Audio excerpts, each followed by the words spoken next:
Grade 7 ပထဝီဝင်ဘာသာရပ် Chapter 1 တိုက်ကြီးများဆိုတဲ့အခန်းမှာမျက်လုံးနဲ့မမြင်ဘဲနဲ့တိုက်ကြီးတွေရဲ့နာမည်တွေကိုအလွတ်မကျက်စေချင်လို့ဒီဗီဒီယိုလေးကိုလုပ်ထားတာပါဒီအခန်းပေါ့နော်တိုက်ကြီးများတိုက်ဆိုတာဘယ်အရာကိုဆိုလိုတယ်ဆိုတာရယ်နောက်ပြီးတော့ကမ္ဘာပေါ်မှာတိုက်ကြီး9တိုက်ရှိပြီးတော့၎င်းတို့သမုဒ္ဒရာကြီး9စင်းနဲ့ပင်လယ်တွေဝန်းရံတည်ရှိနေတယ်ပေါ့နော်အဲ့တော့အဲ့တိုက်ကြီး9တိုက်တိုက်ကြီး9တိုက်ကိုပြချင်ပါတယ်ဒီမှာဆိုရင် Google Earth မှာကြည့်မယ်ဆိုရင်ဒါကတော့အာရှတိုက်ပေါ့နော်ကျမတို့မြန်မာနိုင်ငံတည်ရှိတဲ့တိုက်သူကတော့အကြီးဆုံးတိုက်ပေါ့နော်သူ့ရဲ့အနောက်မှာဥရောပတိုက်ရှိပါတယ်ဥရောပတိုက်ကဒုတိယအသေးဆုံးတိုက်ပါသူ့ထက်သေးတာဆိုလို့ဩစတြေးလျပဲရှိပါပေါ့နော်ဒါမဲ့အာရှတိုက်နဲ့ဥရောပတိုက်ကဘယ်လိုမျိုးရေတွေနဲ့ပိုင်းခြားထားတဲ့ဟိုကျွန်းစုလိုမျိုးပေါ့နော်ကျွန်းလိုမျိုးတိုက်မဟုတ်ဘူးသူကတိုက်ကြီးတိုက်ထဲမှာနှစ်ခုခွဲပြီးတော့ဒါအာရှတိုက်နဲ့ဥရောပတိုက်ဆိုပြီးတော့ခွဲပြီးတော့ပြောထားတာပါပြီးရင်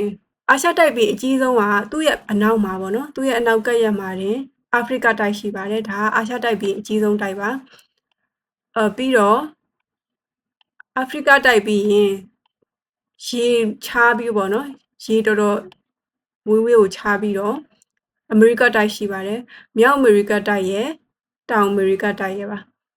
မြောက်အမေရိကတိုက်ကဒီမှာဆိုလို့ရှိရင်ကျွန်မဒါလေးကိုနည်းနည်းပြန်တည့်လိုက်ပါမယ်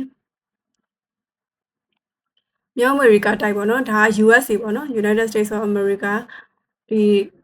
နိုင်ငံ3နိုင်ငံနဲ့ရှိရပါဒီUSA ပေါ့နော်ဒါကတော့ USA ပဲ Alaska ပြည်နယ်ပေါ့နော် USA Alaska ပြည်နယ်ဒါ USA ရဲ့ဒီကကနေဒါပေါ့နော်ကနေဒါရဲ့သူ့အောက်မှာဆိုရင်မက္ကဆီကိုရှိပါတယ်ဒေါ်နယ်ထရန့်ကဒီမှာ border ဆောက်ဖို့ပြောတဲ့နေရာပေါ့နော်ဒါ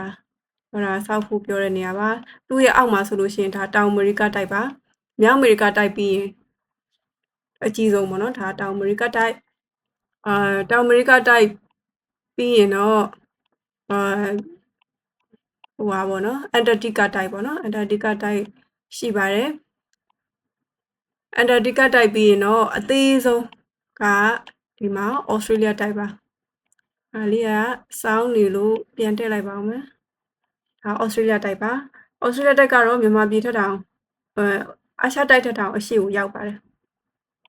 အဲ့တော့ဒါကတော့တိုက်ကြီး9တိုက်ပါဒီဟာအပြင်ကုန်းမြင့်မရှိတော့ပါဘူးကျွန်းသေးသေးလေးတွေပဲရှိပါတယ်ဒီမှာတစ်ခုလုံးကြည့်ဒီဘက်တစ်ချမ်းလုံးကြည့်ရဆိုရင်နော်လုံးဝကုန်းမြင့်ကိုမမြင်ရတဲ့လောက်ကို